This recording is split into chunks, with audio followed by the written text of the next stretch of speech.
Mesdames, Messieurs, chers confrères, bonjour.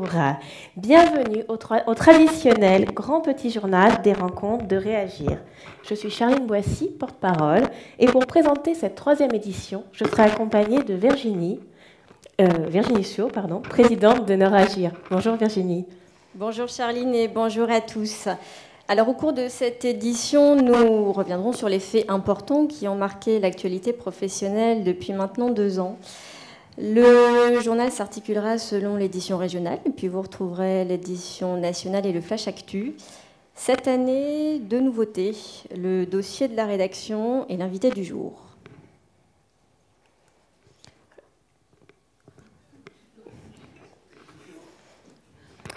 Le dossier de la rédaction traitera de la Convention nationale.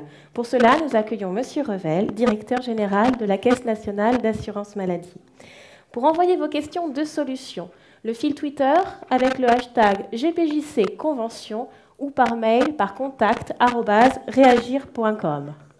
Nous clôturerons ce journal avec le docteur Hélène Carrier, présidente de FERGEPI. Elle est l'invitée du jour pour les 5 dernières minutes et elle nous parlera de cette association de jeunes chercheurs en médecine générale et de son école d'automne qui se déroulera très prochainement. Mais sans plus attendre, débutons l'édition régionale.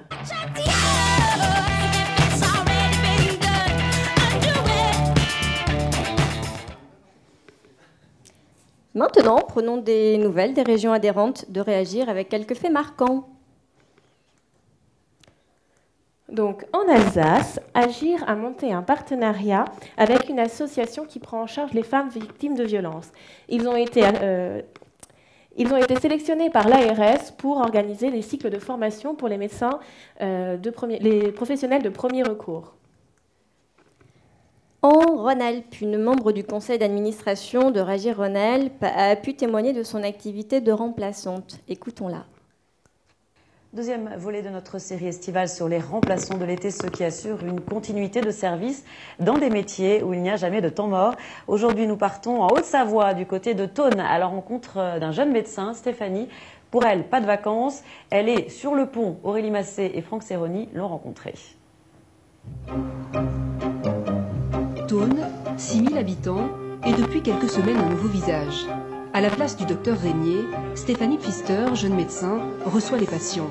Pendant que lui prend ses vacances, elle assure l'intérim. Donc là, il disait qu'il faudrait faire un prélèvement, mais au final, on ne l'avait pas fait, c'est ça? Non, on ne l'a pas fait. C'est la variété et c'est le fait d'être constamment en train de se réadapter à quelque chose d'autre qui me plaît le plus. Je fais partie de ceux qui font de la médecine générale par conviction intime complète. J'aime beaucoup. Donc, en Île-de-France, un membre de Réagir Île-de-France a été sollicité par la revue Kiné.presse pour rédiger un article sur la CPS.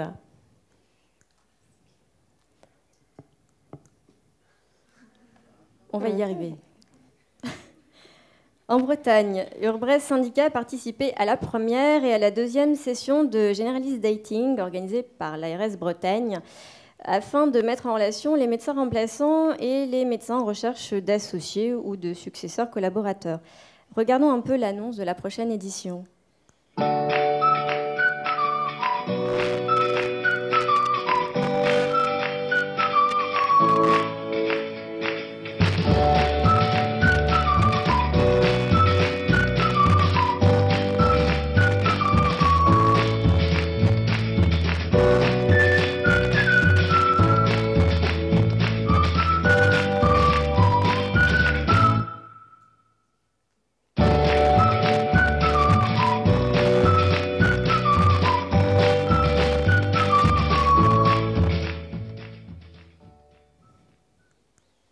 Dans le Nord-Pas-de-Calais, Virginie, tu as été interviewée pour parler d'une après-midi de promotion de la médecine générale. Regardons ça.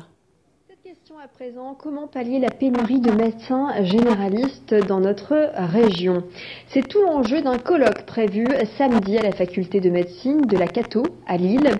Le but étant de conseiller les jeunes praticiens pour les inciter à s'installer et à ouvrir leur cabinet dans les zones les plus touchées par la désertification médicale comme l'Artois ou encore le Cambrésis. Ce colloque est organisé par le syndicat de jeunes médecins généralistes Neurag-GIR. La présidente était sur notre plateau ce matin, interrogée par Adrien Lanois.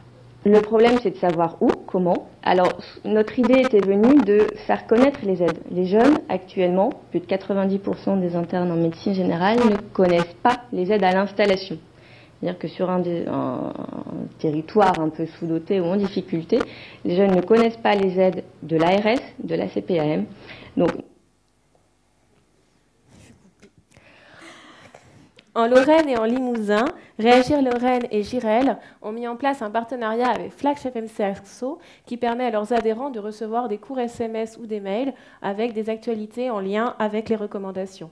Bientôt, Aki Réagir proposera également ce partenariat à ses adhérents. Et Réagir Centre a participé pour la 5e année à la journée de promotion de la médecine générale pour les externes. Et enfin, saluons la naissance d'une nouvelle structure, Poitou-Charentes. On peut applaudir.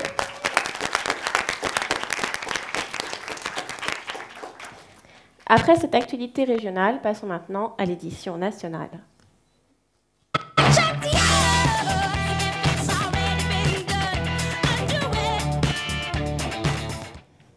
Ça ne vous a probablement pas échappé, les années 2015 et 2016 ont été plutôt chargées.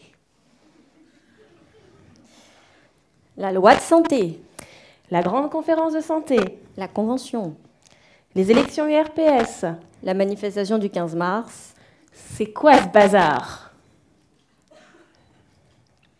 Alors, tout d'abord, la loi de santé, elle a fait les gros titres des presses spécialisées, nationales, et la publication de nombreux communiqués de presse de Réagir. Charline, est-ce que tu peux nous en dire un peu plus sur cette loi de santé? Alors, dans sa forme définitive, la loi de modernisation du système de santé aborde plusieurs axes. C'est quoi ce qui nous impacte le plus? Alors, le premier axe est celui de l'accès aux soins, avec notamment la mise en place d'un numéro unique pour les médecins de garde, l'amélioration... Le décret sorti.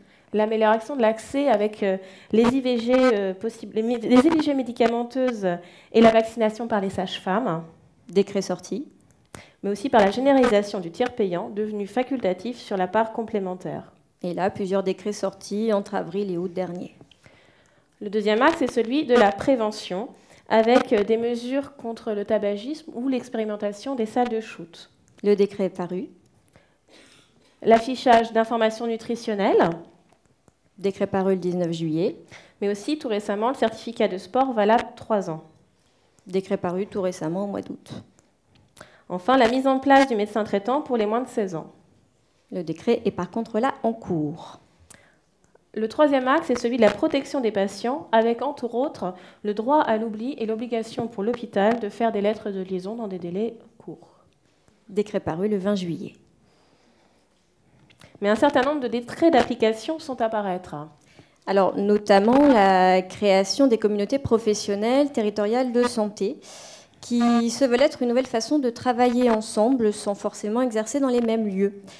Faire partie de ce type de communauté sera une condition sine qua non, notamment pour bénéficier de certaines aides à l'installation en cas d'exercice seul dans son cabinet.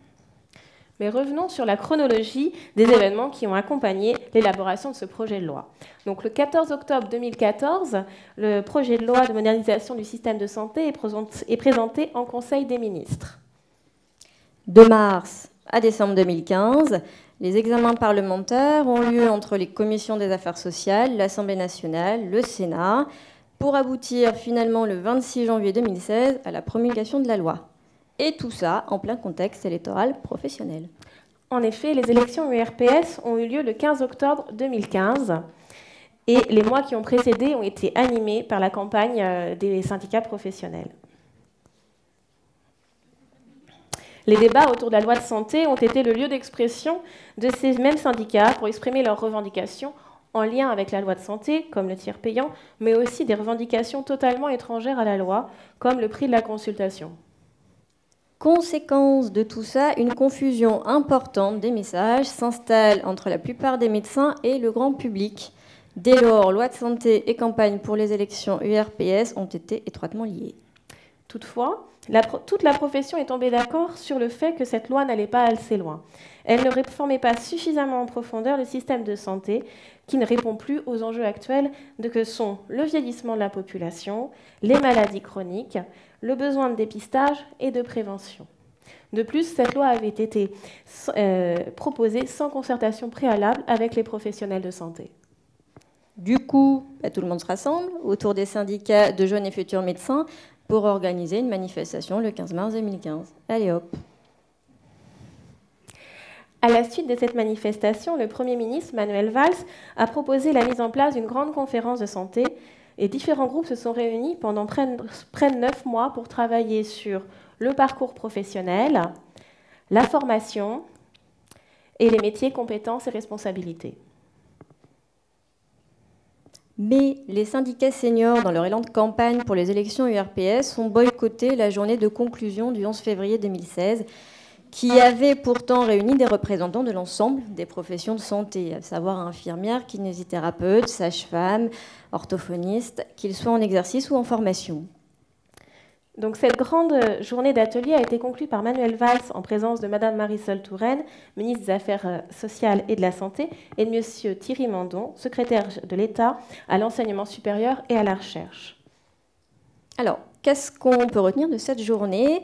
L'annonce notamment d'un congé à maternité de 3 000 € pour les femmes exerçant en secteur 1 ou ayant souscrit un contrat d'accès aux soins. On peut noter le renforcement de la filière universitaire de médecine générale en créant de nouveaux postes de chefs de clinique. Un certain nombre de mesures visant à accompagner les étudiants en santé durant leurs études et ainsi mieux les préparer à leur exercice professionnel. Et enfin, la création d'équipes de soins primaires pour permettre aux professionnels de santé de mieux s'organiser à l'échelle d'un territoire. Mais revenons au contexte dans lequel tout cela s'est déroulé, les élections URPS. Donc, pour rappel, les élections des unions régionales des professionnels de santé ont lieu tous les 5 ans. Seuls les médecins libéraux installés peuvent se présenter et voter. C'est pour cette raison que Réagir a appelé au boycott de ces mêmes élections, puisque les remplaçants n'étaient pas représentés, alors qu'ils ont une part majeure dans le système de santé actuel. Alors, les URPS sont des instances régionales qui ont pour but de représenter les professionnels de santé et d'être l'interlocuteur des pouvoirs publics en région.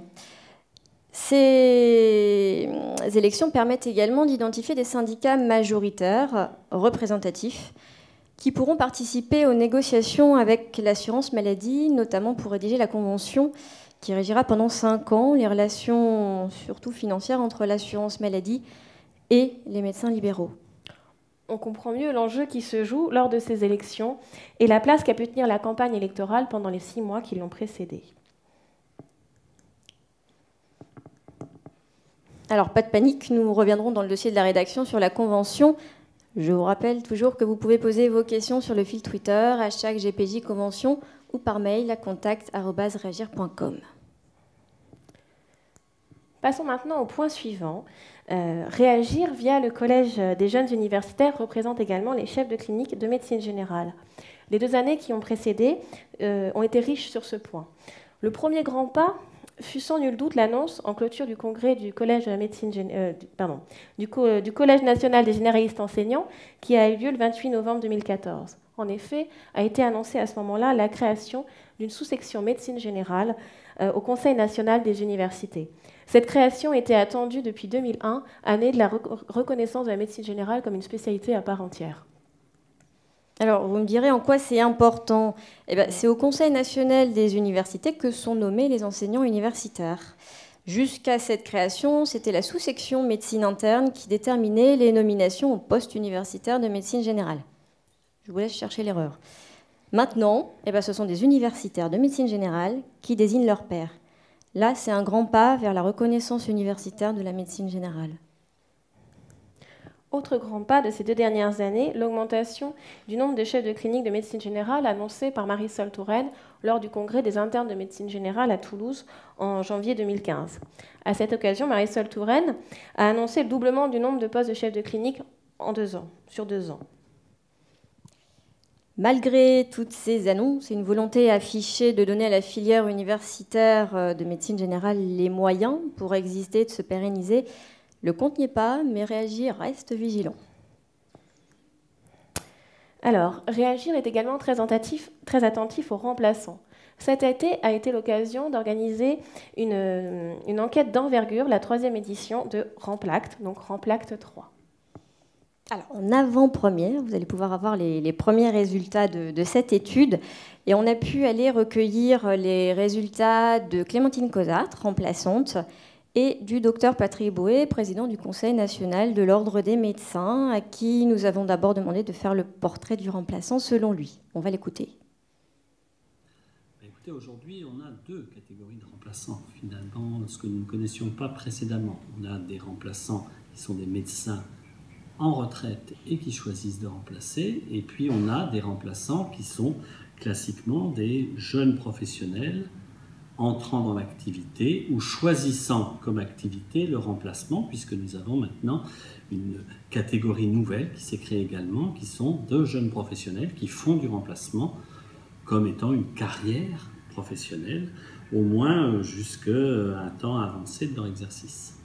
Ils exercent probablement, pour ce que nous avons nous comme chiffre au Conseil national de l'Ordre, ils exercent à la fois dans un espace de liberté qu'ils ont choisi, qui est de ne pas être enfermés dans une activité fixe dans un cabinet pour toute une carrière, d'une part, mais en même temps avec le même sens des responsabilités et de l'engagement vis-à-vis de la clientèle que les autres professionnels, c'est-à-dire probablement beaucoup moins temporaires ou transitoires qu'ils ne pouvaient l'être dans les générations précédentes. Ils sont dans un exercice particulier. Et selon Remplacte 3, qui sont les remplaçants? Les répondants sont pour 70% des femmes. Le plus jeune a 27 ans, le plus vieux 67 ans. Qui dit mieux? Ils exercent comment, Charline? Alors, les répondants remplacent pour la plupart, en moyenne, 6 médecins par an. Ils travaillent 26 semaines par an. 34% effectuent des remplacements réguliers et 32% ont un exercice mixte. Et qu'en pensent nos 2 témoins? Des premiers résultats, est-ce que tu t'y retrouves notamment sur l'activité que tu exerces au quotidien? Globalement, oui, je m'y retrouve à peu près. En termes d'activité, de durée d'activité, j'ai un petit peu plus. Moi, je suis plus à 30-32 semaines par an. Mais par contre, j'ai rien d'autre à côté que le libéral. J'ai aucune activité mixte, ce qui peut expliquer que j'en ai un petit peu plus. En termes de nombre de médecins par an, c'est à peu près ça. On s'y retrouve. C'est longtemps ou est-ce que tu nourris déjà un projet d'installation et si oui, comment? Non, j'ai déjà un projet d'installation qui est pour dans quelques mois quand même. Pour janvier 2018, je vais prendre le relais d'un médecin qui partira à la retraite. Donc en attendant, je vais continuer à remplacer. Alors qu'il y ait une forte demande de remplacement régulier, ça on le constate aussi également. Donc on voit bien que, c'est pour ça qu'on parlait d'une nouvelle pratique du remplacement. On voit bien que finalement le remplaçant finit par être un membre à part quasi entière de l'équipe médicale libérale, voire du cabinet, voire de la relation avec l'individu seul, telle qu'elle se présente aujourd'hui. On n'est plus dans le même contexte d'un remplaçant qui vient comme ça picorer ce que nous faisions dans ma génération. Autre résultat marquant sur la carte CPS, 87% la connaissent, mais seulement 8% utilisent la leur.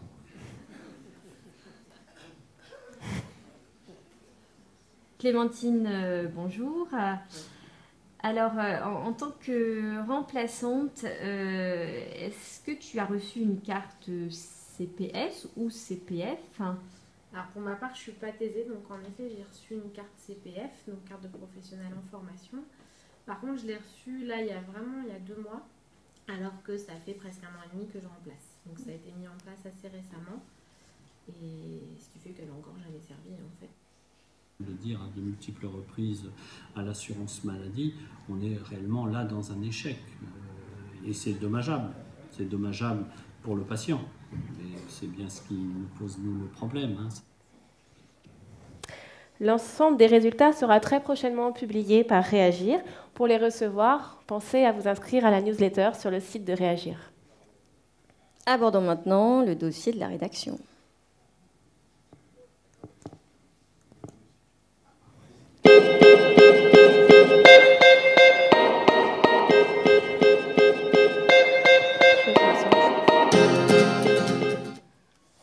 Aujourd'hui, nous avons choisi d'aborder la convention avec un expert de marque, Monsieur Nicolas Revel, le directeur général de l'assurance maladie. Bonjour, Monsieur Revel. Bonjour. Mais avant de poser les questions à nos congressistes, Virginie, que doit-on savoir de la convention? Alors, pour rappel, la convention est un contrat que l'on signe avec l'assurance maladie au moment de l'installation et qui nous place dès lors en médecin conventionné. Chaque profession de santé a sa propre convention, mais nous allons ici évoquer celle qui nous concerne forcément, celle des médecins. Donc c'est un gros document de plus de 300 pages régissant notre exercice au quotidien. Tous les 5 ans, l'assurance maladie et les représentants... Il faut que je pense à passer. Donc tous les 5 ans, l'assurance maladie et les représentants des syndicats élus de médecins se réunissent pendant de longs mois, ils discutent, puis ils décident de comment va être notre exercice pendant les 5 prochaines années. Alors, pendant ces mois de discussion, chacun tente de placer ses cartes dans le jeu des négociations. L'assurance maladie freine les ardeurs et accepte ou non toutes ses propositions. À la fin, on essaye de mettre tout le monde d'accord. Alors, concrètement, cette année, ça a changé quoi, la convention ? Alors, au 1er mai 2017, notre consultation passera à 25 € avec un acte avec une cotation qui sera C plus MMG. La nomenclature pour les moins de 6 ans passera à 30 € avec une cotation à C plus MEG. L'enjeu du travail de prévention et de santé publique a également été pris en compte. Ouais. Avec une consultation complexe qui sera d'un montant de 46 € pour notamment la prévention des maladies sexuellement transmissibles, la première consultation de contraception par exemple.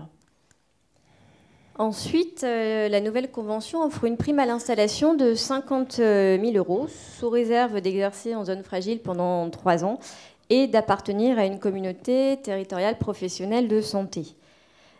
Elle se majore, cette prime, si le médecin exerce dans l'hôpital de proximité. Alors, on oublie les forfaits, médecin traitant, ALD, MPA, et on remplace le tout par un seul forfait d'environ 15 000 €, 5 € par point par patient de 6 à 80 ans. De plus, un forfait structure regroupant les items d'organisation du cabinet et l'encadrement des étudiants en médecine. Enfin, le congé maternité de 3 000 € qui était annoncé dans la grande conférence de santé n'a pas pu aboutir dans les débats. Il devrait être mis en place dans la loi de financement de la sécurité sociale. L'avantage assurance vieillesse est par contre lui maintenu. Donc, cette nouvelle convention aborde le début d'un virage de changement qui nous semble indispensable à l'avenir des soins primaires. Oui, l'exercice des futurs jeunes médecins se tourne vers un exercice et une coordination pluriprofessionnelle pour un mieux vivre du métier et dont la rémunération et l'acte ne serait plus la plaque tournante de la rémunération du médecin. Alors oui, nous voulons mettre toute notre énergie à construire l'avenir et demain, qui sait, peut-être fera-t-on autrement. J'en profite juste pour rappeler l'atelier qui aurait eu lieu juste après sur la convention unique pour tous, pour l'interrogation. Alors, merci Virginie pour cet éclairage. Merci Monsieur Revel d'être parmi nous. Alors, vous avez été au cœur de la convention. Et quel bilan en tirez-vous et quels sont les points que vous auriez souhaité voir aboutir et qui ça n'a pas été le cas à regret? D'abord, bonjour à tous, à toutes et tous. Merci pour l'invitation que Réagir m'a faite de participer à vos travaux. Je suis très impressionné par ailleurs de participer à mon premier journal télévisé sur un vrai plateau qui marche bien. Et donc, bon, je vais peut-être, avant de parler de mes regrets, peut-être quand même dire ce qui me semble être dans cette convention important de retenir. Enfin, vous avez probablement un peu suivi tous ces mois de négociations. Ça a commencé en février dernier, ça s'est achevé au mois d'août, ça a été long. Et comme vous l'avez bien compris, ça a été compliqué, ça a été difficile, parce que c'est une négociation qui s'est ouverte dans des circonstances, un contexte qui était un peu lourd. Vous l'avez un petit peu rappelé dans votre diapo. Bon. Et puis c'est vrai qu'il y avait des attentes fortes de la part des médecins, de vos représentants, et puis aussi de la part de l'assurance maladie, non pas l'assurance maladie en tant que telle, mais finalement l'assurance maladie en tant que porte-parole des attentes des patients, des élus locaux, voilà, de toutes les forces vives de la nation. Bon. Donc nous avons dû essayer de trouver évidemment un chemin, des compromis, des équilibres. Ça n'a pas été facile parce qu'il y a forcément beaucoup de priorités, il y a forcément beaucoup de bonnes idées. Il faudrait donc beaucoup d'argent pour pouvoir tout faire. Et à un moment donné, vous le savez, on est quand même tenu par un certain nombre d'équilibres, tout ceci étant supporté par la solidarité nationale, les cotisations, etc., etc. Bon. Donc il a fallu faire des choix. Et ce que moi je retiens de cette convention, c'est quand même qu'on a fait des choix.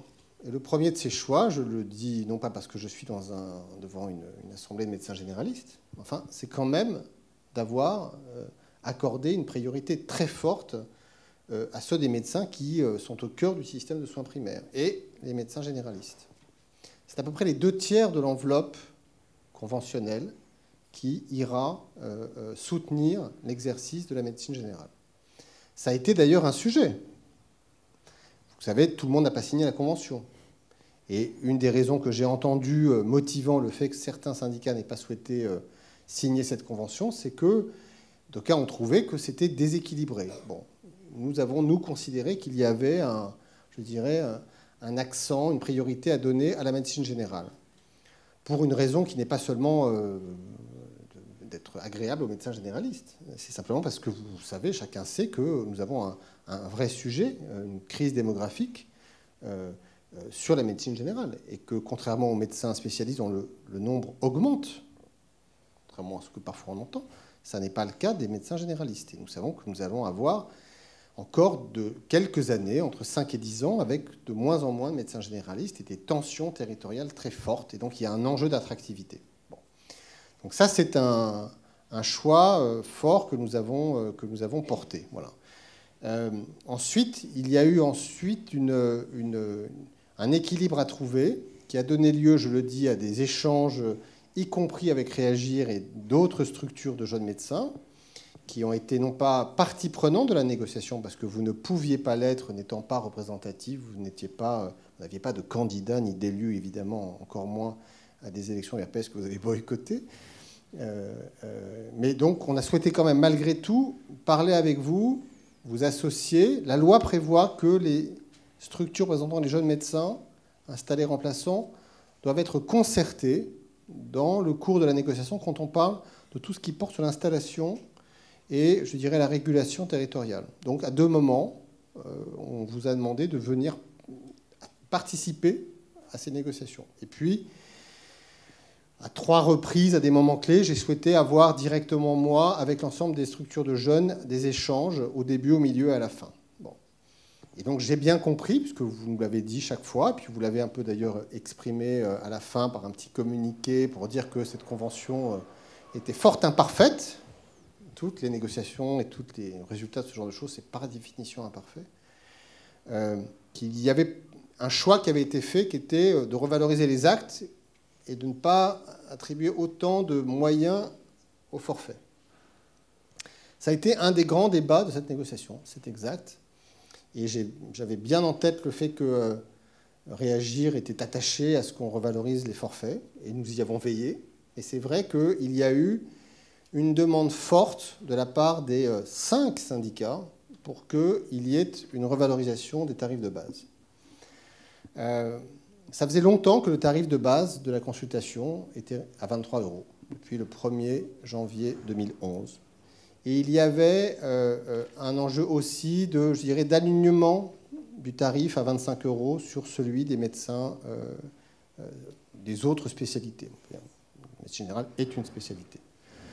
Donc nous avons eu cette discussion, et moi je pense que même si on aurait pu rêver d'investir davantage, donc je viens un peu à ce que pourraient être des regrets, davantage sur des consultations longues, parce que moi je crois que c'est, dans votre exercice, je pense que c'est bien de reconnaître que toutes les consultations n'ont pas la même complexité, n'ont pas la même longueur, et il y aurait eu du sens à investir beaucoup plus sur des consultations longues en médecine générale. Il y aurait eu sûrement du sens à investir beaucoup plus sur la structuration des cabinets et sur les forfaits patientèles qui font que votre rémunération est moins liée au volume d'actes que vous faites. Voilà. Mais il y a eu aussi une demande que moi j'ai entendue, à un moment donné, de dire, c'est important le tarif de base, et c'est important que la médecine générale ait le même tarif que les autres spécialités. Et ça, c'est un deuxième signal, je pense, d'attractivité pour les jeunes étudiants en médecine qui, à un moment donné, doivent faire un choix vers la médecine générale ou d'autres spécialités et vers un mode d'exercice installé en libéral ou autre. Voilà. Donc ça, nous l'assumons. Mais nous n'avons pas, je vais rendre la parole, pour autant négliger des choses qui sont un peu plus novatrices. Moi, je crois beaucoup au forfait. J'étais assez convaincu que c'était assez foisonnant et peu compréhensible. Donc j'ai beaucoup milité pour qu'on les simplifie et qu'on sorte avec un forfait patientèle qui n'est pas à 5 € pour tout le monde, qui varie selon le patient. Un patient en ALD, ce n'est pas 5 €, c'est plus. Et un patient en ALD âgé, c'est 70 €, je crois, par an. Bon. Et puis nous avons consolidé la ROSP, qui je crois est un bel outil, mais qu'il fallait pouvoir totalement actualiser. Donc on a travaillé avec le Collège de médecine générale, qui nous a rendu ses propositions, qu'on a très largement intégrées. Et puis le Collège de médecine générale nous a dit la ROSP c'est bien, mais l'actualiser au fil de l'eau c'est mieux. Donc on rend possible ça. Et puis on a créé ce forfait structure qui introduit des éléments supplémentaires. Voilà. Et puis sur les aides à l'installation, je vous ai entendu dire que les jeunes n'y comprenaient pas grand-chose et qu'il y avait un travail pour les faire connaître. Donc là aussi, on a quelque part envoyé un signal un peu plus clair avec cette prime de 50 000 € qui, je pense, a été entendue, perçue, même si moi je suis convaincu qu'elle ne suffira pas, parce que je pense que les choix d'installation ne se jouent pas uniquement sur une prime, ça se joue aussi beaucoup sur la connaissance d'un territoire, c'est le remplacement qui le permet, ou c'est le stage qu'on peut faire. Et donc on a aussi introduit dans la Convention quelque chose qui me plaît beaucoup, qui est qu'on va, je dirais, valoriser plus les maîtres de stage dans les zones sous-denses qui acceptent d'accueillir en stage des jeunes externes ou internes. Voilà. Bon, je pourrais en parler beaucoup plus, mais je vais vous laisser la parole. Merci pour cet éclairage. Alors, comme on vous le disait, on a certaines questions qui arrivent via Twitter. On va faire une question Twitter, une question de la salle. Donc, la première question qu'on a reçue il y a 3 jours demandait à quand une vraie place aux négociations pour les structures jeunes. C'est juste impossible, quoi. Donc c'est un peu... Parce que, je vous livre la question telle qu'elle est. Il y a la démocratie représentative, la démocratie sociale. Tout ça passe par des élections et par une forme de représentativité. Voilà. Donc à un moment donné, savoir qui est légitime pour représenter une profession ou un corps social ou une communauté nationale, ça passe par le truchement d'une élection. Voilà. Et donc la question qui se pose à une structure comme la vôtre, c'est de voir comment peser davantage. Alors évidemment, aujourd'hui, pour participer aux élections de l'RPS, il faut être installé. Bon, Réagir représente aussi beaucoup les remplaçants, c'est évidemment une limite. Et donc, tant qu'on est dans ce système-là, qui encore une fois a une vraie légitimité, vous ne pourrez jamais être autour de la table au moment où on signe ou on ne signe pas. Mais j'y insiste, vous avez quand même été, je crois, cette fois-ci, davantage écouté et pour partie entendu. Vous l'avez été sur les aides à l'installation, parce qu'il y avait un consensus avec les seniors. Et donc moi, j'ai veillé, quand on a souvent discuté du calibrage de cette aide, à prendre ce que vous me demandiez, notamment de faire les choses les plus souples possibles. Il est dit dans le diapo qu'il faut être membre d'une communauté territoriale professionnelle. Non, c'est plus souple que ça. C'est-à-dire que soit on est en exercice regroupé, soit on est dans une communauté territoriale, soit on est dans une équipe de soins primaires, soit on a un projet de santé territoriale, et soit même si on n'a rien de tout ça, c'est une proposition qui m'a été faite, on peut avec l'ARS et la caisse primaire se donner 1 ou 2 ans pour pouvoir bénéficier de l'aide et voir ensuite comment rejoindre le train. Voilà. Après, je vous y ai fait une allusion tout à l'heure. Les jeunes ont porté, tel que je l'ai compris, une toute autre vision des priorités tarifaires. En gros, ce que vous avez porté, moi je l'entends tout à fait, c'est de dire qu'il fallait moins mettre de revalorisation sur les tarifs, plus sur ce qui est non tarifaire. Et comme je vous l'ai dit, le problème, c'est que les 5 syndicats avec qui j'ai négocié portaient exactement la position inverse.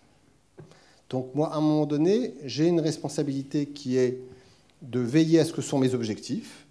Et mes objectifs, je ne les ai pas tous énumérés, mais c'était bien la médecine générale, le système de soins primaires, et en valorisant tout ce qui est quand même tarif opposable, accès aux soins financiers. Sachez quand même que 94% des revalorisations de cette convention sont réservées ou fléchées, soit sur le secteur 1, soit sur les médecins de secteur 2 qui pratiquent le tarif opposable, qui ne font pas de dépassement, parce que ça arrive dans des situations où on pratique le tarif opposable, soit qui ont signé un contrat d'accès aux soins, qui est rebaptisé, un peu transformé, mais qui reste un contrat d'accès aux soins. Donc 6% uniquement sur du secteur 2 qui n'est engagé dans aucune forme de modération tarifaire. Ça faisait partie de la petite dizaine d'objectifs que je m'étais fixés. Donc on a nos objectifs, mais à un moment donné, il faut trouver les points d'équilibre. Et moi, j'ai essayé jusqu'au bout, dès lors que mes objectifs étaient au rendez-vous, de jouer la signature, parce que j'ai eu honnêtement le sentiment que, vu le contexte que vous avez rappelé, vu ces 2 années difficiles, il était important qu'on ait une convention signée à la fin. Pas à n'importe quel prix. On m'a demandé la liberté tarifaire pour tous, y compris le secteur 1, je l'ai refusé. On m'a demandé beaucoup de revalorisation pour le secteur 2, je l'ai refusé. On m'a demandé de rééquilibrer médecine générale et autres spécialités. Bon, voilà, très bien. Mais il y a un moment donné, j'ai pu construire les conditions d'une issue qui peut-être aurait pu rassembler davantage, mais en tout cas qui a rassemblé 3 syndicats qui pèsent 53% de tous les médecins libéraux. Donc ça a de la valeur. Et je pense que, même si ce n'est pas parfait, même si tout le monde n'a pas signé, dans la relation qui lie les médecins libéraux de ce pays et les pouvoirs publics, les structures, la Sécu, sans lesquelles il n'y a pas de système de soins solidaires possible, avoir une signature permet quand même de passer un cap et, je pense, de renouer une vie conventionnelle qui est importante. Parce qu'il y a tout ce qu'on vient de dire, les revalorisations, et puis il y a le quotidien des relations entre les caisses et les médecins, dans le quotidien de vos conditions d'exercice, avec 1000 sujets qui ne sont pas forcément tarifaires, mais de sujets de pratique, de facturation, de tiers payants, de visite de dames, bref. Et c'est important qu'on ait une vie conventionnelle qui refonctionne, qu'on puisse se parler, qu'on puisse identifier les sujets, les difficultés, les progrès à faire. Voilà. Et donc c'est aussi, je pense, une des raisons pour lesquelles j'étais attaché à ce que cette convention se signe, mais encore une fois, en étant ferme sur mes objectifs et mes lignes rouges. Merci. S'il y a une question dans la salle ? Bonjour, donc merci d'être venu à ce congrès. Je pense que c'est très intéressant de pouvoir échanger avec vous. Je m'appelle Clément Drubet, je suis médecin généraliste en Haute-Savoie, tout récemment installé il y a 2 mois. Vous avez abordé le sujet de la représentativité et je pense que ça nous tient à cœur à réagir. Est-ce que vous avez dit que c'était impossible à l'heure actuelle? Je vais vous poser une question claire. Est-ce que vous ne pensez pas que c'est possible justement que les remplaçants puissent voter aux URPS et donc obtenir une représentativité? Je m'excuserai, hein, je vais botter en touche. Je pense que ce n'est pas un sujet qui... c'est un sujet législatif. Voilà, c'est un sujet qui... c'est pas l'assurance maladie qui fixe les règles du jeu de qui peut voter ou pas aux élections URPS. Je pense que vous êtes en tant que remplaçant dans un exercice libéral qui fait que vous êtes parfaitement légitime et fondé à poser cette question. Et donc je ne vous fais pas une réponse pour vous expliquer que vous avez tort de le penser, de le proposer, mais simplement vous comprendrez que quand il s'agit d'un élément, je dirais, qui ne relève pas directement de l'assurance maladie, je n'aille pas au-delà de cette réponse-là. Merci. On va alterner avec une question Twitter, donc reçue également il y a 3 jours. La Convention gérera-t-elle un jour les relations de l'UNCAM avec tous les médecins, quel que soit leur mode d'exercice? Il entend par là libéral, salarié, installé, remplaçant. Alors, bon, libéral bien sûr, installé, c'est le cœur de la Convention. Remplaçant quelque part d'une certaine manière, indirectement, c'est le cas aussi, puisque vous êtes d'une certaine manière dans des conditions d'exercice qui sont celles des remplacés. Salarié, c'est plus délicat, parce que nous avons, nous, une relation conventionnelle avec les centres de santé, qui donc embauchent et emploient des médecins salariés. Nous n'avons pas de relation, je dirais, conventionnelle directe avec des médecins hospitaliers, puisque là, ça se passe et ça se régule tout à fait autrement. Voilà. Donc, d'une certaine manière, nous avons déjà, avec les centres de santé, quelque chose qui permet d'abord de leur ouvrir accès à beaucoup d'autres éléments de rémunération que la seule rémunération des actes, puisque maintenant les forfaits, la ROSP sont versés aux centres de santé. Et nous avons également étendu aux centres de santé les éléments de rémunération un peu innovants que nous versons par ailleurs aux structures pluripro, dont on parlera tout à l'heure dans l'atelier dédié aux pluripro. Merci. Autre question peut-être?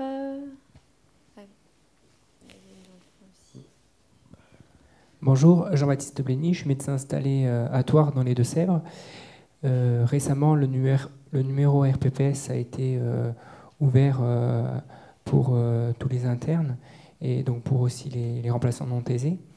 Est-ce que c'est un premier pas vers une identification des remplaçants?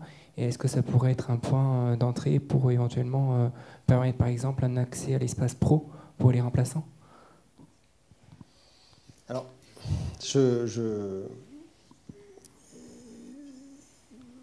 c'est une demande tout à fait, encore une fois, légitime, qui a juste pour nous pose un sujet, non pas de...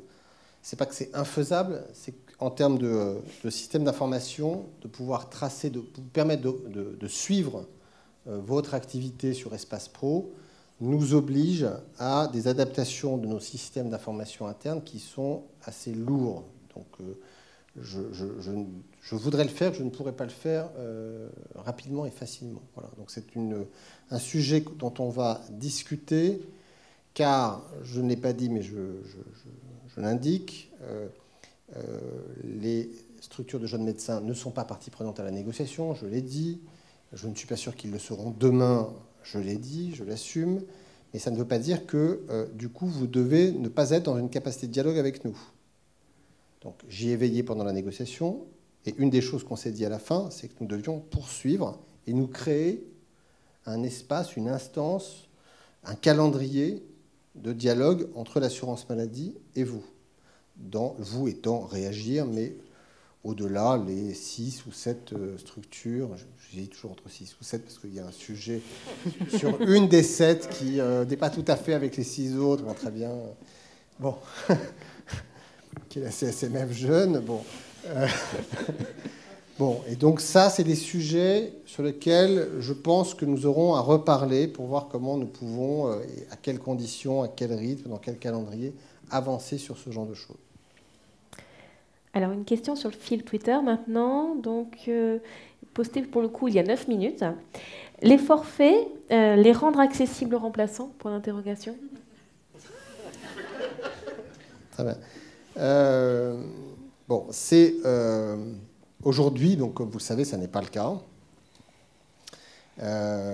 Et ça n'est pas prévu dans la Convention. Bon. Il y a plusieurs forfaits, en fait, quand on regarde les forfaits. Il y a le forfait patientèle, le forfait la ROSP, qui est une forme de rémunération autre, et puis il y a le nouveau forfait structure. Le forfait structure et la ROSP, c'est un sujet dont chaque fois que je vois réagir, nous parlons. C'est compliqué parce que ce sont des rémunérations qui viennent valoriser une pratique annuelle, le suivi d'une patientèle sur la durée et sur l'année. Et donc isoler, entre guillemets, la contribution du remplaçant sur un temps d'exercice limité ne me semble pas être évident s'agissant de la ROSP et du forfait structure. Le forfait patientèle, c'est par définition pas le cas, puisque c'est un forfait qui se construit sur une patientèle annuelle et qui ne dépend pas de la manière de faire au moment où on exerce. La Convention ne l'a pas prévue. Je suis très clair, elle a été signée, on ne va pas la modifier sur ce point-là. Bon. Maintenant, il me semble aussi que quand vous négociez les termes de votre remplacement, vous êtes aussi en capacité de discuter des conditions matérielles, financières, diverses dans lesquelles vous intervenez. Bon. Donc il y a quand même, me semble-t-il, un espace de discussion entre vous et le remplacé.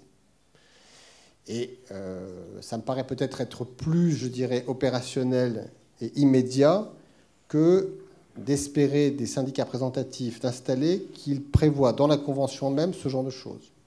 Voilà. C'est un conseil. Merci. Ça va travailler avec l'ordre. Oui, je pense.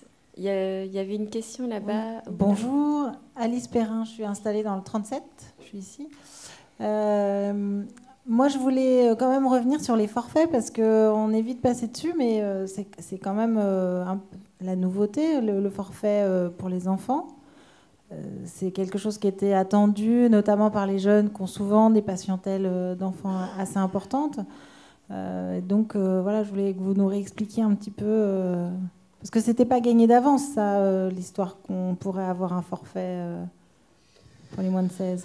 Bon, la loi prévoit le médecin traitant de l'enfant. Bon, donc, dans les sujets à traiter dans cette convention, il fallait lui donner une réalité à ce médecin traitant de l'enfant. Donc, nous avons à la fois, ça a été dit, regardez d'abord ce qu'il en était des tarifs. Et donc, nous avons revalorisé les tarifs pour les consultations des moins de 6 ans, à 30 €. Bon. Et sur les forfaits, dès lors qu'on est sur la patientèle, évidemment, il fallait pouvoir intégrer dans cette patientèle les enfants et tous les enfants.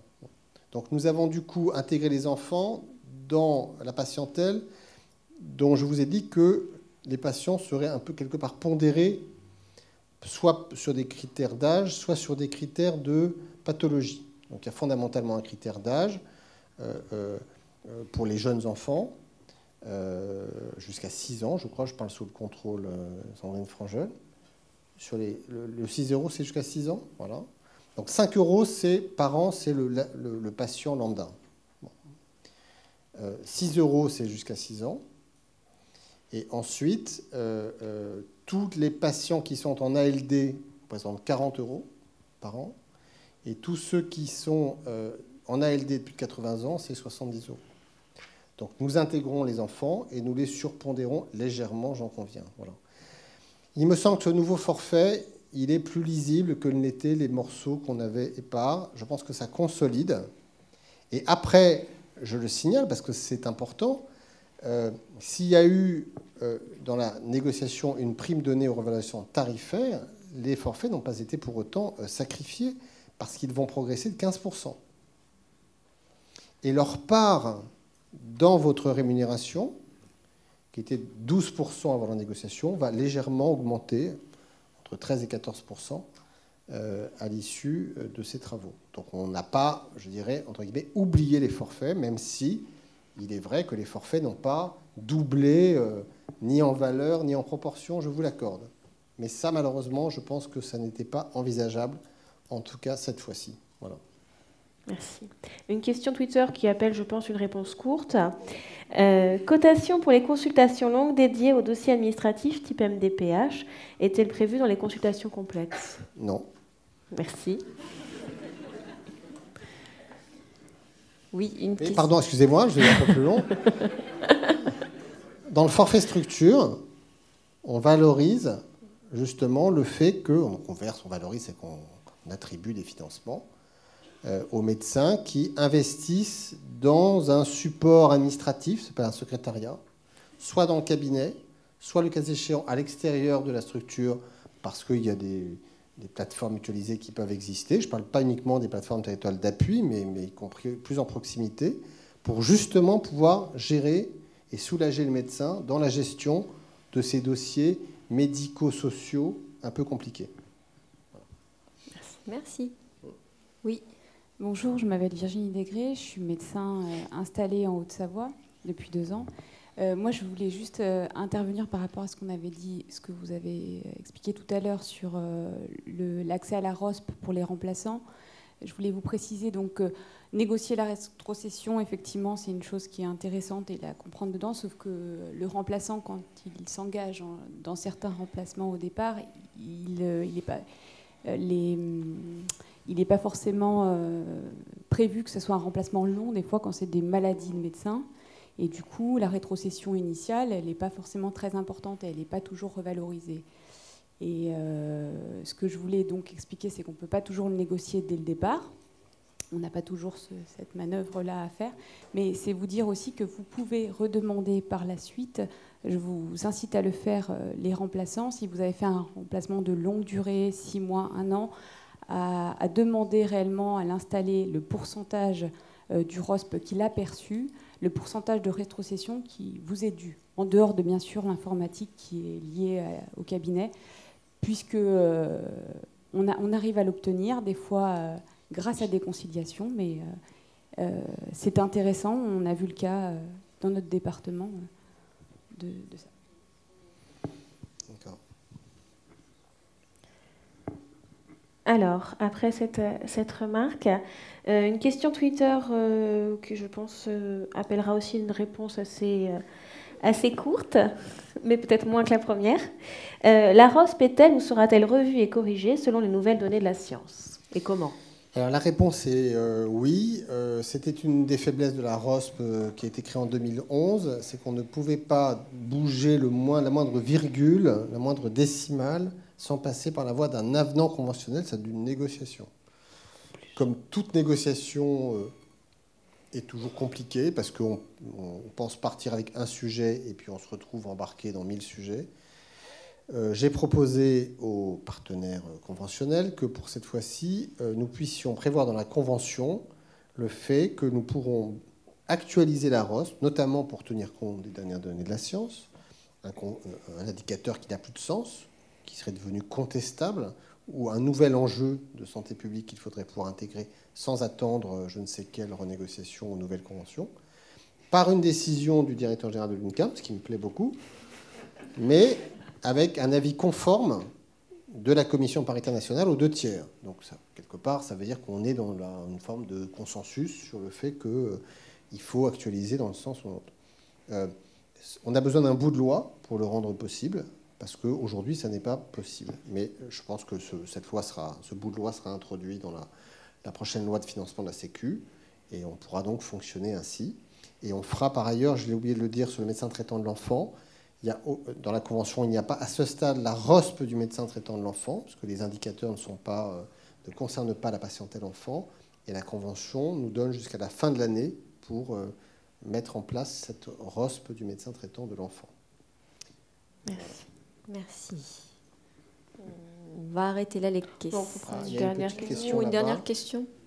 Oui, bonjour, Fanny Casanova. Je suis collaboratrice, donc ça veut dire installée, mais bon, avec d'autres associés. C'est un statut un peu particulier qui est compliqué parfois en termes notamment de patientèle médecin traitant, parce que je travaille dans 2 cabinets qui sont dans la même village, et j'ai 2 numéros à Delhi. Les patients sont suivis par les médecins du cabinet, mais j'arrive parce que il y avait une surcharge de travail. Et les patients ne changent pas forcément de médecin traitant, même si au final, je les vois 1 fois, 2 fois, 3 fois, 4 fois, et maintenant depuis 3 ans pour certains. Et je ne suis toujours pas leur médecin traitant parce qu'ils me disent « Oh, c'est pareil ». Oui, c'est pareil. Les 23 €, effectivement, ils vont dans ma poche, mais pas les autres. Et en même temps, je ne vais pas leur dire, si, il faut maintenant, enfin, je ne me vois pas leur dire, si, maintenant, c'est moi, votre médecin traitant, vous allez signer avec moi le papier. C'est un peu difficile. Donc ça, c'est vrai que c'est une vraie question de comment est-ce que ça peut s'articuler, ce statut un peu particulier, ou même sans être collaborateur, en devenant associé, mais dans un cabinet de groupe. En fait, moi, je suis collaboratrice encore parce qu'on a un projet de maison de santé.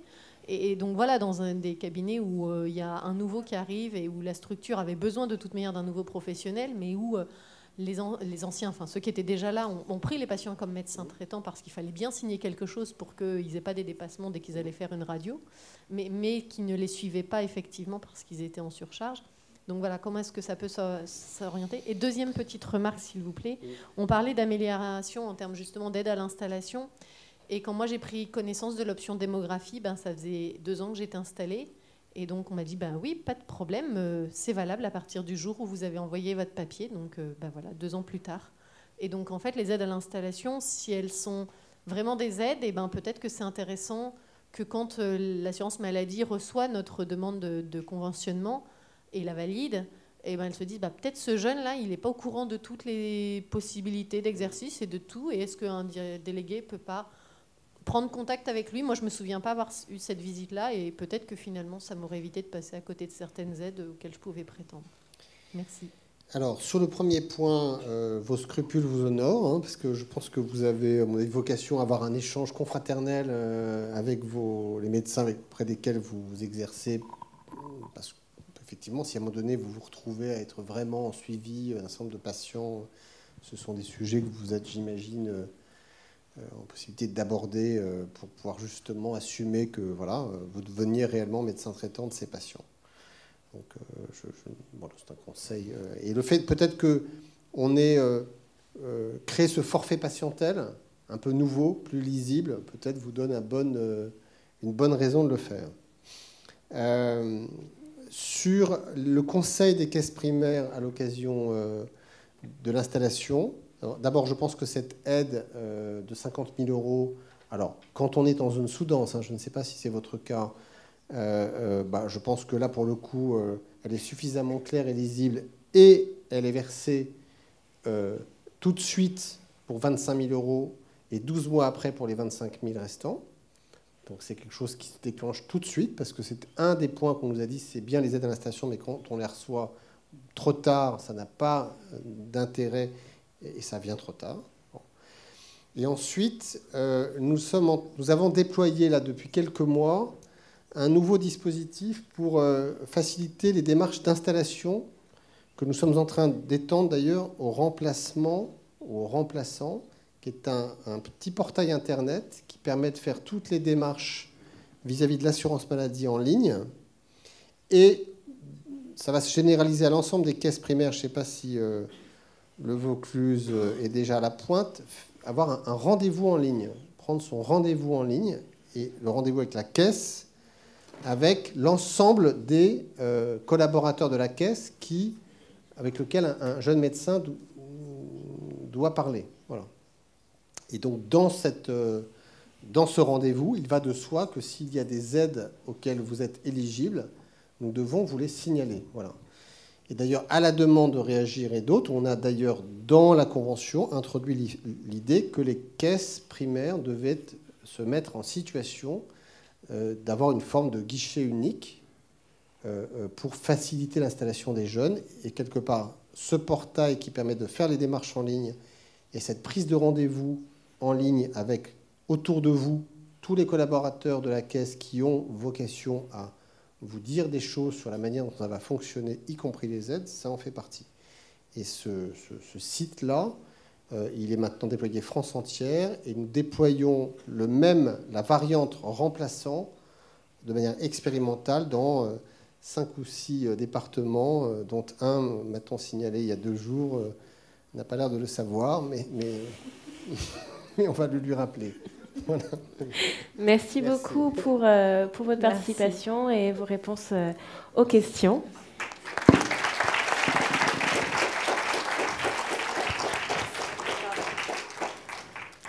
Donc, pour conclure...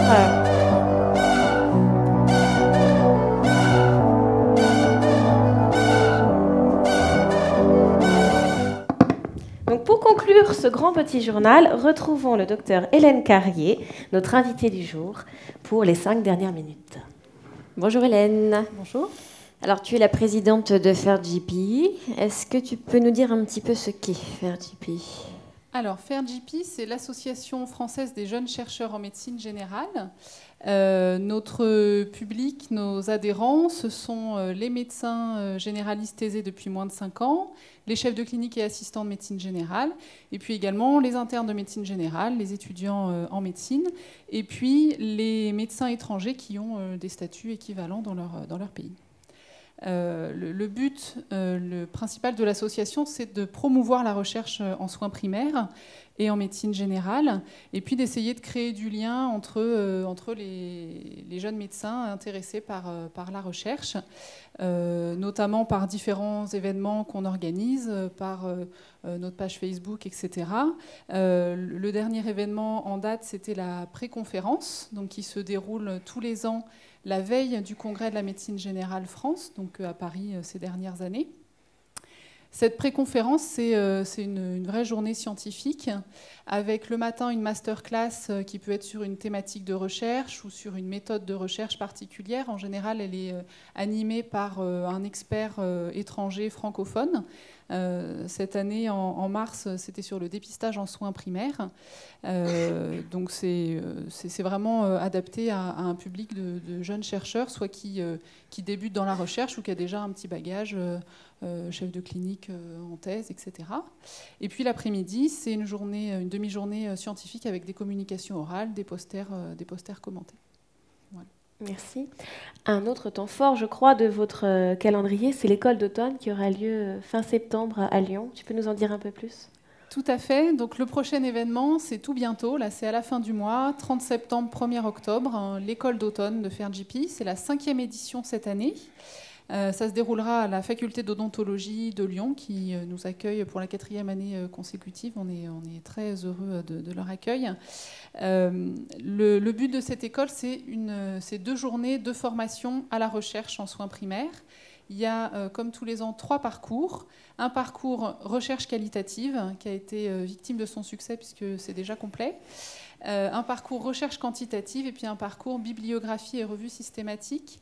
L'objectif de ces 3 parcours, donc qui se déroulent vraiment en continu, de façon progressive sur les 2 journées, c'est de donner les bases et puis un peu plus sur ces méthodes de recherche.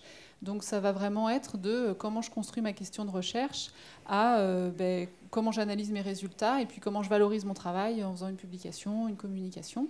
On a donc plusieurs experts qui vont assurer ces formations.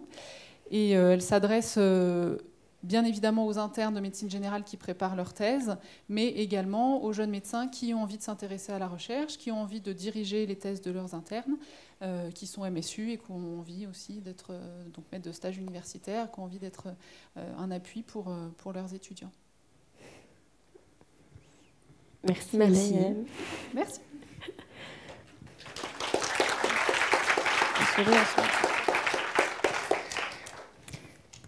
Merci Hélène. Cette édition est maintenant terminée. Merci à tous de l'avoir suivi. Vous pourrez retrouver cette édition ainsi que l'ensemble du programme en ligne. Et si des questions subsistent, n'hésitez pas à vous adresser aux membres du bureau de Réagir. Vous allez nous retrouver sur notre stand ou à venir chercher le guide que vous avez grâce à un petit bulletin dans vos welcome packs et donc qui vous sera distribué à ce moment-là. Nous vous souhaitons à tous une bonne fin de journée et vous pouvez donc maintenant rejoindre vos ateliers.